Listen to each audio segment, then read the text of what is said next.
Բարի երեկո եւ բարի գալուստ հայկական ժամանակ տաղավարում զրուցելու եմ քաղաքացիական պայմանագիր խմբակցության падգամավոր Ծովինար Վարդանյանի հետ։ Բարև ձեզ Տիկին Վարդանյան։ Բարի երեկո։ Տիկին Վարդանյան, նախքան հիմնական հարցերին անդրադառնալը կուզենամ խոսենք այսօրվա ուժեղ Հայաստան կուսակցության, այսպես ասած, շնորհանդեսից, ինչպես իրենք էին դա անվանում, եւ այդ շնորհանդեսի ժամանակ հայտարարված այն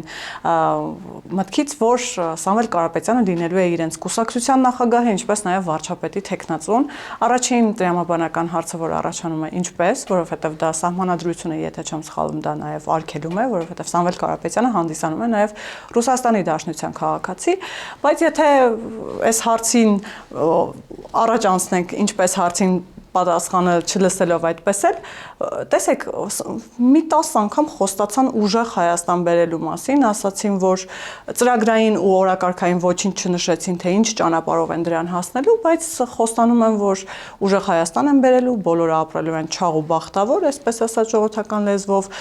բոլոր հողերը, ինչպես Նարեկ Կարապետյանն է ասում, հետ են վերադարձնելու, բոլոր հողերը ասելով, անկեղծ ասած, չհասկացա ինչ նկատի ուներ, բայց այնուամենայնիվ, ինչի մասին են այս խոստումները եւ արդյոք քաղաքացիական պայմանագրում մտավախություն չկա, որ նման մեծ խոստումներով հանդես եկող ուժը եւ վարչապետի թեկնածուն, որը արհեստական բանականության միջոցով գեներացված տեսանյութում հազար ու մի խոստումներ տվեց, կարող է հաղթել ձեր ուժին։ Անկեղծ ասած մտավախություններ եւ մտահոգություններ ունենալու շատ հեռու ենք, ավելին ասեմ, նույնիսկ չեմ հասցրել հետեւել այն իրադարձություններին, որոնք տեղի են ունեցել, այդպես տենց թռուցիկ ինչ-որ լրատվականից ինչ-որ բաներ եմ ծանոթ, բայց այս այն ինչ գոյություն ունի, գալիս է եւս մեկ անգամ ապացուցելու իրավիճակի անլրջությունը, ծրագրերի անլրջությունը, իրավիճակի անլրջությունը, երբ ես կարծում եմ Հայաստանի Հանրապետությունում տենց քաղաքացի չկա, որը լուրջ կվերաբերվի այդ հարցին։ Մենք այսօր ազգային ժողովում շատ ավելի կարևոր բանի մեջ էինք, բանավեճի մեջ էինք, ճիշտն ասած, բանավեճ ասելով հարց էր քննարկվում, երբ Հակոբ Մովսեսի հարցն էր բերել Դաշնակցությունը եւ ամբողջ այդ ինչ եմ կարևորում այդ հարցը, որովհետեւ հետաքրքիր էր, որ բոլոր ելույթները բավականին գաղափարական բախման շուրջ էին, հա, ավելի արժեքային գաղափարական, սա շատ հետաքրքիր է, իսկ այդ մասով նույնիսկ ասելիք չունեմ, ես չգիտեմ, ոչ սահմանադրությունն են հարգում, ինչ-որ արհեստական բանականություն, որը ժողովրդի հետ խոսում է, ով է այդ արհեստական բանականությունը, եթե ունի Սամվել Կարապետյանի տեսքը, դա դեռ չի նշանակում, որ դա Սամվել Կարապետյանն է մեկ, ով է պատասխանատուն այդ ասացի երկու, այսինքն աբսուրդի ժանրը ուղղակի շարունակվում է, հիմա կարող ենք, չգիտեմ, հետևել ուղղակի զուտ որպես զվարճալի պատմություն կարող ենք հետևել դրան։ Իսկ այն, որ նաև եկեղեցին այնուամենայնիվ շարունակում է ներգրավված մնալ քաղաքական process-ներում, երեք Գարեգին միջազգային փաստաբան Ամստերդամին էր ընդունել իր մոտ, եւ նրանք քննարկում էին Սամվել Կարապետյանի հետ կապված ամենատարբեր իրավական հարցեր, թե ինչպես պիտի Սամվել Կարապետյանը այս իրավիճակից դուրս գա։ Այսինքն մենք հասկանում ենք, որ նախընտրական փուլում եկեղեցին կամ ավելի ճիշտ կլինի ասել Գարեգին բն շարունակում է մնալ ներգրավված մնալ քաղաքական process-ներում եւ ենթադրելի է, որ նաեւ շուտով հանդես կգա ամենատարբեր հայտարարություններով, ինչպես դա տեսել ենք օրինակ թիմ ընտրությունների ժամանակ Գյումրիում, Վաղարշապատում, երբ տարբեր հոգեվորականներ հորդորում էին ընտրել այս կամ այն ուժին, այս կամ այն անհատին, այդ իմաստով նաեւ ինչպես եք պատկերացնում գործընթացը, որովհետեւ մի կողմից մենք տեսնում ենք, որ գործընթաց կա Գարեգին բային հրաժարականն է պահանջում եւ վարչապետը եւ 10 եպիսկոպոսները, մյուս կողմում մենք տեսնում ենք, որ անգամ դա չի կաշկանդում Գարեգին բային շարունակել նույն ոգով, այսպես ասած։ Դե Կտրիչ Ներսիսյանը ակնհայտ տառապում է օտարամոլությամբ, սկսած նրանից, որ եպիսկոպոսած ժողովը որոշել է օտարափերում անցկացնել, ավարտած նրանով, որ հանդիպում է ինչ-որ այլազգի փաստաբանի հետ ծրագրում է ռուսաստանցի գործարարի մասով ինչ-որ քաղաքական հեռանկար, սա օտարամոլության լավագույն դրսևորումն է եւ ես կարծում եմ, որ շուտապույտ պետք է ազատագրել օտարածին մարմիններից մեր եկեղեցին եւ Հայաստանյան առաքելական եկեղեցու հոգեվորականները պետք է իրենց հոտին ծառայեն, այն է Հայաստանի Հանրապետությունում գտնվող այս պահին, այսինքն իր հավատավոր հոտին եւ պատասխանները պետք է հնչեն առ այդ քաղաքացիների բարձրացրած հարցեր։ Հիմա զբաղվել քաղաքականությամբ, եթե ուզում է Կտրիչ Ներսյանը, նա ազատ է, կարող է ազատագրել եկեղեցին իր գոյությունից, այսինքն իր այնտեղ ներկայությունից եւ շարունակել զբաղվել քաղաքականությամբ։ Ոչ ոք չի կարող իրեն ասել ինչու է Կտրիչ Ներսյանը զբաղվում քաղաքականությամբ։ Իսկ այդտեղ էլ մտավախություն չկա, որ եթե իր դեմքով առաջադրվի, կարող է որոշակիորեն խանգարել ձեր ուժին կամ հաղթել ինչու ոչ, որովհետեւ Ներսիսյանն ես ուզում եմ տեսնել իրեն առաջադրված, անկեղծ ասած, ու ավելին ասում ես ուզում եմ լսել իր քաղաքական խոսքը իր ծրագրերի տեսքով, ոչ թե միայն փնովելով իշխանության, այլ իր ծրագրերը տեսնենք այդ մարդը ինչ է տեսնում երկրի ապագայի մասով, ինչա պատկերացնում խաղաղության մասով, ինչա պատկերացնում հարաբերությունների մասով, ինչա պատկերացնում նաև օրինակ ժողովրդին եկեղեցապատկան օրինակ գույքի մասով ինչա մտածում ինքը արդյոք կարելի է դա օտարել օրինակ կամ բարեկամներին թե ոչ դες բոլոր պատկերած հարցեր են որոնք պիտի գա եւ այո պիտի պատասխան տա գիտեք մեր քաղաքական գործիչների քաղաքական հայտ ներկայացրած մարդկանց մեծամասնությունը սիրում է ինչ որ բանի հետևից, պատնեշի հետևից խոսի։ Մեկը գնաց է մտել է եկեղեցուց է խոսում, մյուսը արհեստական բանականության հետևում է պահկվում, երրորդը էկրանի հետևից է միայն խոսում, չորրորդը Ռուսաստանի, չգիտեմ որ ծայրագավառում նստած է խոսում, այսինքն բոլորը ինչ որ բան, այսպես ասած, անվտանգ հեռավորության վրա են Հայաստանի Հանրապետության քաղաքացուց։ Ժողովուրդ այս սա ուղղակի աբսուրդ է, որովհետև Հայաստանի Հանրապետությունում իշխանություն ձևավորել է այդ ժողովուրդը, հետևաբար դուրս եկեք եւ շփվեք մարդկանց հետ։ Կարևոր բան ասացիք, բանալի բառը ասացիք Տիկին Վարդանյան, ասացիք ես ուզում եմ լսել ծրագրերը Գարեգին Բեի մասով։ Մտահոգիչ չէ ձեր համար, որ քաղաքական դաշտը այնուամենայնիվ չի կայանում, որովհետև այն ուժերը, որոնք մեծամասնության մասին է խոսքը, պայքարում են ձեր իշխանության դեմ, բառից ուղիղ եւ բուն իմաստով պայքարում են ձեր իշխանության դեմ, ծրագրային որևէ օրակարգային հարց, ծրագրային դրույթ չեն ներկայացնում, այլ պարզապես ինչպես օրերս երրորդ նախագահը հայտարարեց, մենք բոլորս պիտի միավորվենք նրա դեմ, որ Նիկոլ Փաշինյանը հեռանա։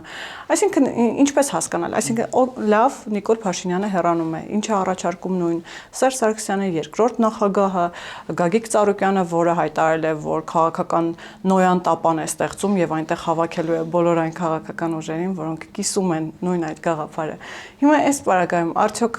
քանի որ հիմնականում մեղադրանք կա նաև ձեր ուժի հասցեին, որ քաղաքացիական պայմանագիրը չի թողնում, որ քաղաքական դաշտը կայանա։ Ըստ էս ինչու չի կայանում քաղաքական դաշտը եւ հատկապես այդ ընդդիմադիր զանգվածը,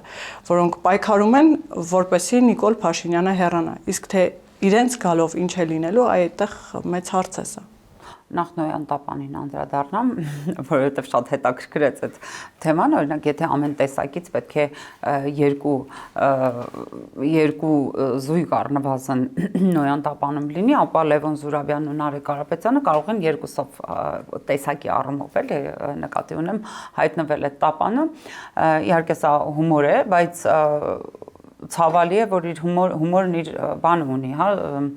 իրականության հետ աղերս ունի իմ հումորը, որովհետև իրենց ծրագրերը ներկայացրած, ծրագրերը ասելով, այսինքն հայտարարությունները, որոնք անում են, նույնքան աբսուրդային են, երկուսինը շատ նման, այսինքն նույնքան մանիպուլատիվ, նույնքան աբսուրդային, նույնքան անիրական։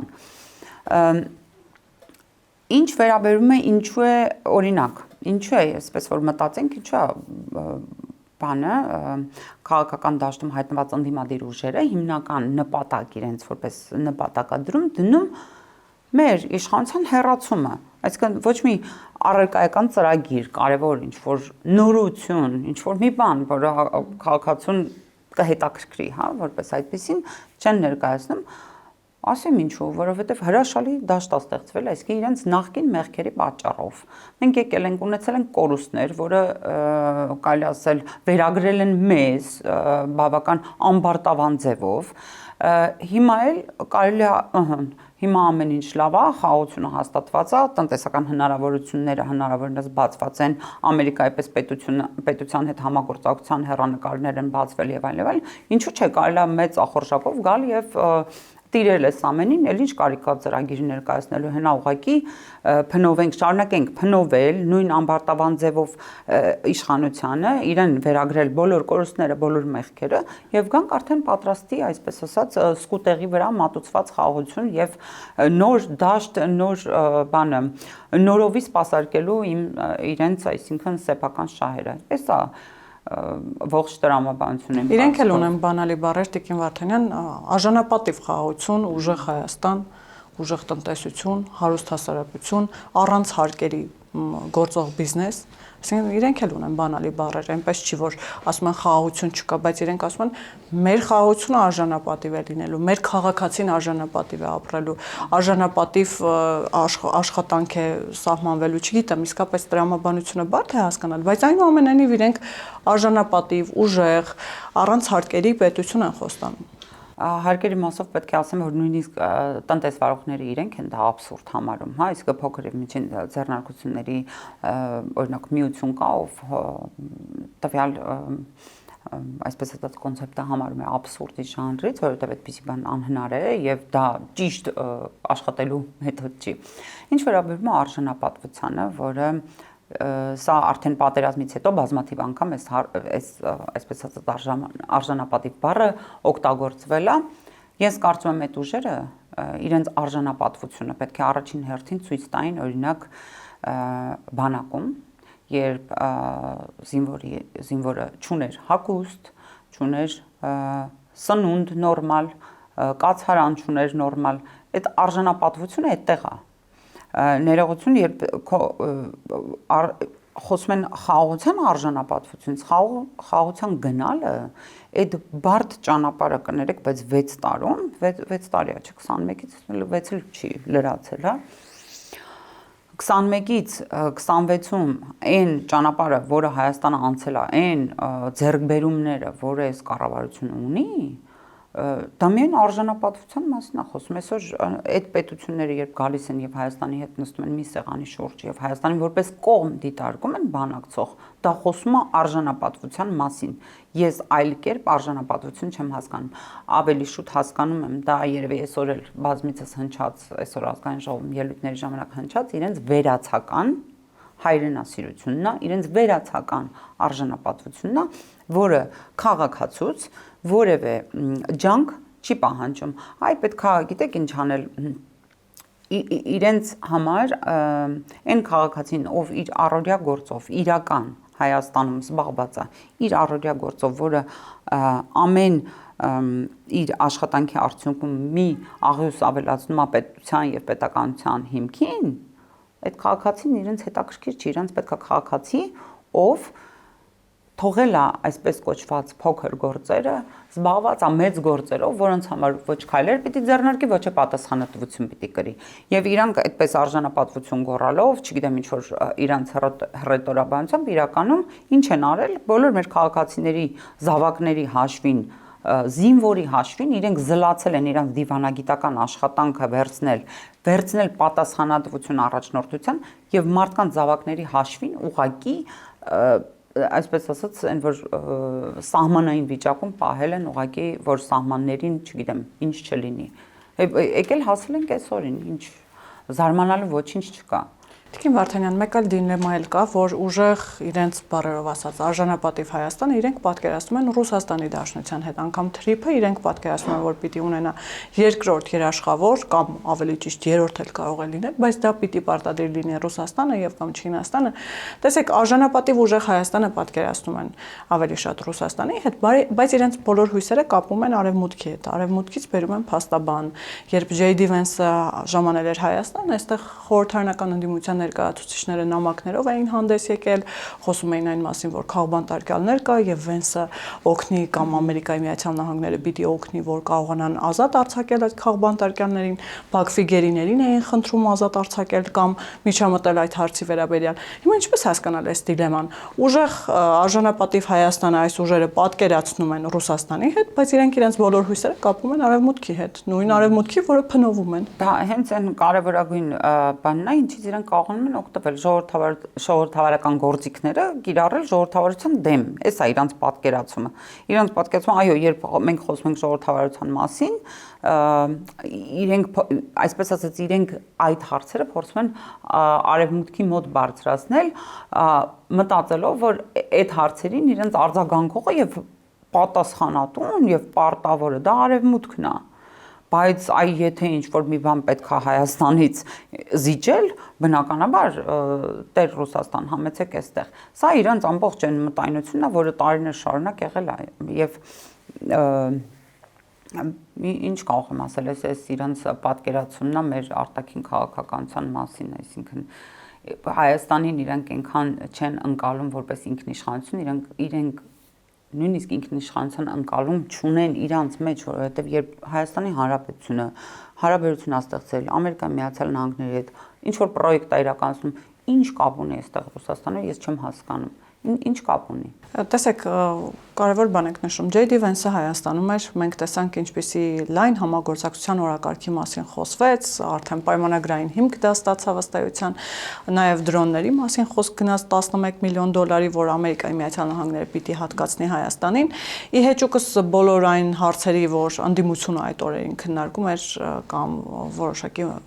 անդիմադիր մեդիայում տեղ էին գտնում հրապարակումներ այն մասին, որ Vance-ին դիմավորել է օրինակ Ազգային ժողովի նախագահ Ալեն Սիմոնյանը եւ կամ Vance-ին այս իշխանությունները հրավիրել են Հայաստան, որովհետեւ նախընտրական շրջան է եւ ուզում են այդպես նաեւ իրենց նախընտրական քարոզարշավը կազմակերպել ու այսպես շարունակ։ Տեսեք, Vance-ը այս լայն օրակարգը, որ կա սեղանին դրված Ամերիկայի Միացյալ Նահանգների հետ Հայաստանի համագործակցությունը եւ այդ ավելի խորացող համագործակցությունը, իսկ ինչի մասին է խոսում էլի ընդդիմությունը, խոսում է այն մասին, որ օրինակ ամերիկյան դրոնները ունեն նաև ռիսկեր, դրանք կարող են հետախուզական տվյալներ հավաքել ինչպես Իրանի մասով, այնպես էլ Հայաստանում գտնվող ռուսական ռազմաբազայի մասով։ Ինչպիսի անհանգստություն։ Իսկ իրենք որ երկրի շահերն են ներկայացնում, ինձ անկեղծ հետաքրքիր է, որ երկրի շահերից են խոսում, ում համար են անհանգստանում, միգուցե գնան այդ երկրում էլ ապրեն։ Ես դա չեմ հասկանում, բացի այն, որ նման բան չկա, հա, ասենք, բայց դա չի էական, էական այն է, որ իրենք այսքան ժամանակ փնովում էին, որ վայ մեր պաշտպանական ոլորտը այդքան էլ լավ վիճակում չի, ինչին, այսինքն ես դեմ չեմ, հա, մասնավորապես պատերազմից հետո մենք շատ ծանր վիճակում էր մեր պաշտպանական ոլորտը եւ այն ինչ այս պահին մենք ունենք եւ համեմատությունը թե ինչ ունենք, դա ուղղակի աբսուրդ է։ Այդ բանին խոսել, որ արդյոք կարող է, չգիտեմ, հետախուզական, ես ինչ-որ գործողություններ իրականացնել եւ ինչ վերաբերում է նաեւ նախընտրական հրավերին, բայց ինչի այսքան ժամանակ մի նախընտրական հրավեր չէին անում, լավ չեմ ասում բանով փոխնախագահի մակարդակով ավելի ցածր մակարդակով այսքան ժամանակ որ իշխանության են եղել, ինչի մի նախընտրական հրավեր չեն արել, որովհետև սուբյեկտայնություն չեն ունեցել, որովհետև ինքնիշխանություն չեն ունեցել, որովհետև դիվանագիտության մեջ իրանք խոսք չեն ունեցել, իրանք ոչ ոք չի լսել, ոչ մեկի հետաքրքիր չեն եղել։ Էսա եղել ամբողջ ցավալի պատկերը։ Եվ երբ իրանք խոսում են բանից, որ մենք գնացել ենք միջազգային հանրությանը, ես իմ, ասենք, պարլամենտական է ինչ որ մեկը գնաց ինչ որ բան ներկայացրել։ Ես հիմա ինքս լինելով խորհրդարանում պատկերացնում եմ դա ինչ ա եղել։ Երբ գնացել են ելույթը կարդացել են դահլիճում եւ շուտ գնացել։ Ոչ ոք ոչ ռեակցիա է տվել իրանք ելույթին, ամենայն դեպս դրական առնվազն հաստատ չեն տվել, եթե ոչ բացասական են տվել։ Իրանք ասել են, իրանք լսել են, իրանք ուրախացել են, եկել են այստեղ ինչ որ բան են պատմել։ Ինչի մասին են խոսում։ Կամ երբ ասում էին ինչու է J.D. Vance-ը բան արել։ Նախընտրականը, որովհետև վարչապետի անունն է շեշտել։ Աջակցությունը հայ։ Ներողություն։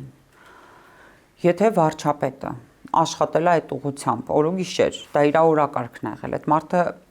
անցել է բոլոր կարելի ասել տանջանքների մեջով, որովհետև ինչ ասես չմեղադրեցին եւ կառավարության մեր գործընկերները նույնպես, այսինքն դա աշխատանքի արդյունք է, որը չի կարող չերևալ մյուս կողմի գործընկերոջ աչքին։ Այդ մարդը տեսնում է, որ այս մարդը աշխատել է եւ անունը տալիս է։ Ինչու՞ն է խնդիրը։ Եկեք բան անենք, մեզ ջայլամի պես գլուխներս մտցնենք, բա ով է արել։ Տիկին Վարդանյան, մեկ երևույթի մասին էլ խոսացիք, որ կուզենամ անդրադառնանք, ասացիք, իրենք ժողովրդավարական գործիքները օգտագործում են ժողովրդավարության դեմ։ Այստեղ հարցը արդեն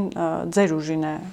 գալիս ու շատ տրամաբանական հարց, որ ինչու այս մարդիկ դեռևս գործում են դաշտում, ինչու այս մարդիկ դեռևս խոսում են եւ ինչպես դուք ասացիք, ժողովրդավարական գործիքները օգտագործում են ժողովրդավարության դեմ ու նույնը ենթադրում եմ անելու են նաեւ 2026 թվականի խորհրդարանական ընտրություններում։ Ինչու նման ուժերը մասնակցում են կամ հնարավորություն ունեն մասնակցելու ընտրություններին այն դեպքում, երբ գիտեք, որ հակաժողովրդավարական են, ավտորիտար ուժեր են եւ առնվազն չեն պաշտպանելու ժողովրդավարությունը իրենց գալով։ Իհարկե չեմ պաշտպանելու, եթե ունենան հնարավորություն իշխանության, օրինակ, ես վստահ եմ, որ Հայաստանի Հանրապետությունում ժողովրդավարությունից ժտարը կմնա, բայց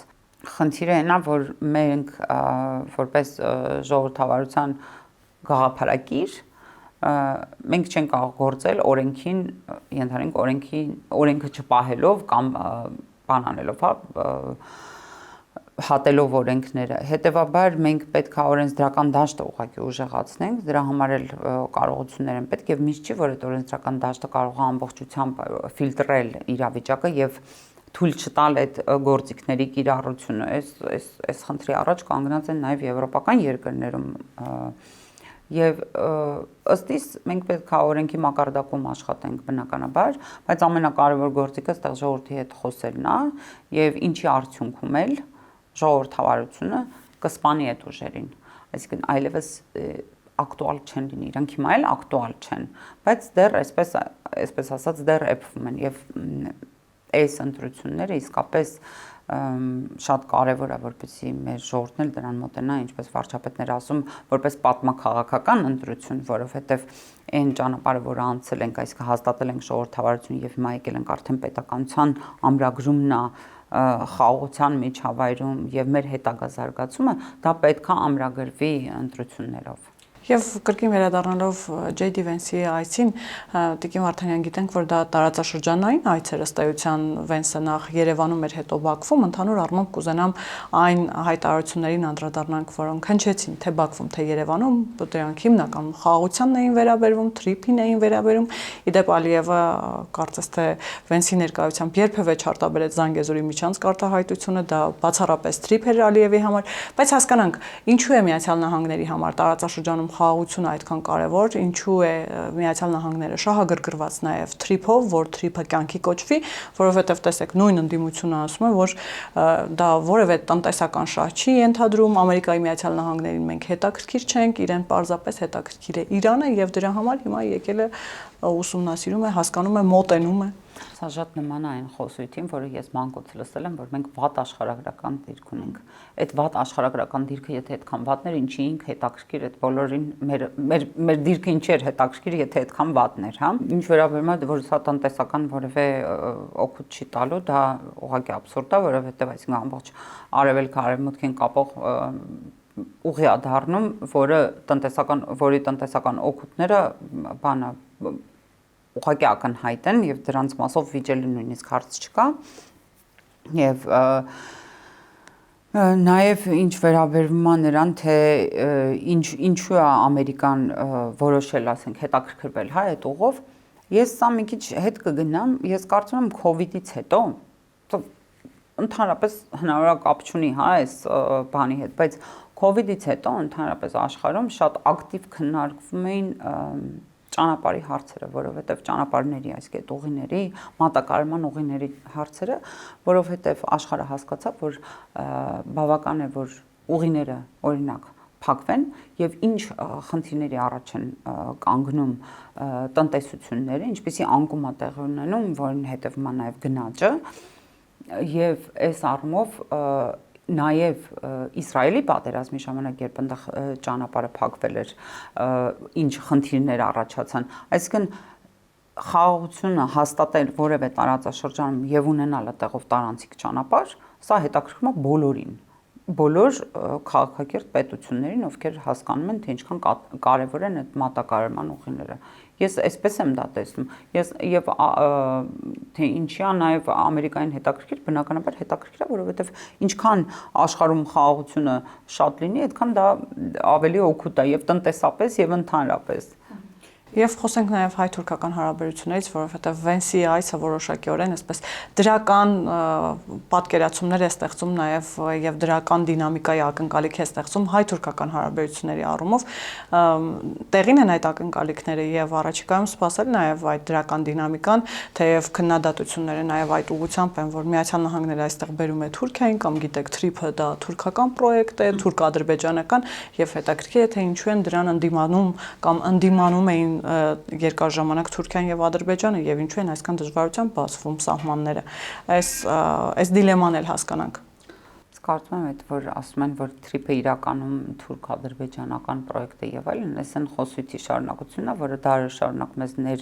ներարկվել է, որ ռուսը չլինի, թուրքը մեզ կուտի։ Այս դրա մի քիչ ավելի, այսպես ասած, ձևափոխած, բայց նույն տրամաբանությունն է, նույն արտահայտությունն է։ Եվ նույն տեղից է գալիս Տիկին Վարդան։ Իհարկե նույն տեղից է գալիս։ Իհարկե նույն տեղից է գալիս, այսինքն կենտրոնը նույնն է, ախորժակը նույնն է, բայց հնարավորությունները մի քիչ այլ են այս բանին, որովհետև այո, աշխարհը փոխվել է, Հայաստանի Հանրապետությունը փոխվել է, Հայաստանի Հանրապետության ժողովուրդը հեղափոխություն է իրականացրել, որով հաստատել է ժողովրդավարություն, որը իրան թույլ է տվել որպես սուբյեկտայնություն ունեցող պետություն արդեն այլ հարաբերություններ ստեղծել եւ ի վերջո մենք որոշել ենք, որ պետքա գնանք խաղաղության, ինչի համար ժողովուրդը մեզ քվե է տվել եւ այս իրավիճակները ամբողջությամբ փոխում է տրամաբանությունը։ Իհարկե, այսպես ասած, ֆանտոմային ձայները դեռ կլսենք, որ այս սա թուրքերն են, սա ադրբեջանցիներն են, ուրեմն այս պրոյեկտ անում եւ այլն, փորձելուն կրկին անգամ վախ սերմանել։ Իսկ մեր վախերը նույնն են, Տիկին Վարդան, կան այդ վախերը, որոնց վրա կարելի է խաղադրույք կատարել, այսպես ասեմ։ Դե տեսեք, հաշվի առնելով, որ մենք 20 թվականի պատերազմ ենք ունեցել, բնականաբար մարդկանց մոտ ինչ-որ օբյեկտիվորեն մնացել է այդ ցավը եւ դա հեռու անցյալ չէր։ Բայց ես կարծում եմ, էլի այն մուլտից պետք է բան բերեմ օրինակ, որ ասում եմ բայաց գլուպը, որովհետեւ այո, վախենալով ոչինչ կառուցել չես կարող։ Դու պետք է առաջ նայես եւ միայն այտենց կարող ես դու կառուցել, այսինքն մենք չենք կարող փոխել անցյալը, ունենք այն ինչ ունենք եւ իմաստը չունի դա փոխելու, հետեւաբար մենք պիտի կառուցենք մեր ապագան, կառուցենք մեր ներկան։ Հիմա եկե հասել ենք նրան, որ խաղաղություն ենք հաստատել, ես չեմ կարծում, որ Հայաստանի Հանրապետության ժողովուրդը խնդիր ունի, օրինակ Թուրքիայի հետ սահմանի բացման առումով կամ վախեր ունի։ Ես վստահ եմ, որ չկան նման մտավախություններ։ Հայաստանի Հանրապետությունից ժողովուրդը Վրաստանի միջոցով եւ ապրանքաշրջանառություն է իրականացնում Թուրքիայի հետ։ Եվ նաեւ մարդիկ նաեւ մեկնում են Թուրքիա եւ գալիս են, հա։ Հիմա ինչու՞մն է խնդիրը։ Ես կարծում եմ դա արհեստական ներարկվող օրակարգ է։ Եվ վերջում ամփոփելիս կուզենամ անպայման անդրադառնանք նաև մեր դաշնակցի մտահոգություններին։ Ռուսաստանի Դաշնությունից գիտեք վերջին շրջանում ինչքան մտահոգիչ, այսպես ասած, հայտարարություններ են հնչում այն իմաստով, որ ինչպես է կարողանում բերել այստեղ Ամերիկայի Միացյալ Նահանգներին, Գալուզինը օրինակ արձագանքել էր, որ ատոմային մոդուլային ատոմակայան կառուցելու ռուսական առաջարկին այլ ընտրանք չկա եւ օրինակ ամերիկյանը ավելի լավը չէ, հակառակը ավելի վատն է եւ այստեղ հայկական կողմը երկար մտածելու բան չունի, դա միանշանակ պիտի լինի ռուսական կողմի առաջարկի ընդունելը։ Զախարովան է նաեւ այսօր հայտարարություններ արել, նաեւ TRIP-ի հետ կապված ասում է, որ շատ անհասկանալի է, թե ինչ ներդրումների մասին է խոսվում, այդ ներդրումները Միացյալ Նահանգները պիտի անի, թե հենց հայկական կողմը հստակ չէ, մտահոգված են այնուամենայնիվ այս բոլոր պրոյեկտներով։ Հետաքրքիր է կոմունիկացվում եք ռուս գործընկերների հետ, որովհետև իրենք պարբերաբար խոսում են TRIP-ի մասնակցություն ունենալու մասին, իրենք պարբերաբար խոսում են, որ TRIP-ը այնտեղ ռուս սահմանապահների գոտին է, առանց իրենց դա չի կարող կյանքի կոչվել։ Պարբերաբար հիշեցնում են, որ ԵԱՏՄ անդամ երկիր ենք, ինչպես հասկանալ այս հիշեցումները եւ այդ իմաստով կոմունիկացվում եք։ Ես կարծում եմ, որ կառավարության գործընկերները բավականին ակտիվ կոմունիկացնում են ամեն ինչ ռուս գործընկերների հետ եւ ինչ վերաբերում է նման հոգատարությանը, երբ մեր գործընկերները անհանգստացած են, թե որ ատոմակայանի որ երկրի արտադրությունը պետք է ընտրի, բայց սա կարծում եմ Հայաստանի Հանրապետության որոշելիքն է, Հայաստանի Հանրապետությունն ունի եւ կարողություններ եւ կարող է գնահատել իր կարիքները եւ ըստ դրա որոշումը կայացնել, թե որ ատոմակայանը ի վերջո չկա որոշման լինելու պարագայում բնականաբար կունենանք հայտարարություն, բայց ինչպես վարչապետն էլ նշեց, եթե չեմ սխալվում 3 ամբիոնից, որ այո, դիտարկում է եւ ռուսականը, եւ ամերիկյանը, եւ կորեական, հարավկորեական իմաստն է խոսքը, այսինքն բնականաբար շուկա է, որից պետք է օգտվի Հայաստանի Հանրապետությունը իշահ իրեն, իշահ իր քաղաքացուն։ Իսկ թրիփում մասնակցել չմասնակցելու այդ հարցը։ Ես կարծում եմ, օրինակ Ռուսաստանի Դաշնությունը ունի լավ հնարավորություն երկաթուղու մասով արդիականացնել եւ համապատասխանել այն իրավիճակին, նոր իրավիճակին, որը ստեղծվելու է Հայաստանի ապա շրջափակված Հայաստանի Հանրապետության պարագայում եւ արձագանքել իրենց ունեցած մասով, առնվազն այդ մասով արձագանքել։ Իսկ եթե չարձագանքի եւ կամ ձգձգի ժամանակ։ Դե չարձագանքելու պարագայում ամենավատ տարբերակն ենք, այսինքն դիտարկում, եթե չարձագանքի, ես կարծում եմ կառավարությունը իր դիրքորոշումը եւ որոշումները կտեղեկացնի ժողովրդին։ Շնորհակալ եմ Տիկին Վարդանյան։ Ես եմ շնորհակալ։ Հիշեցնեմ, որ տաղավարում զրուցում էի քաղաքացիական պայմանագիր խմբակցության պատգամավոր Ծովինար Վարդանյանի հետ։ Կհանդիպենք։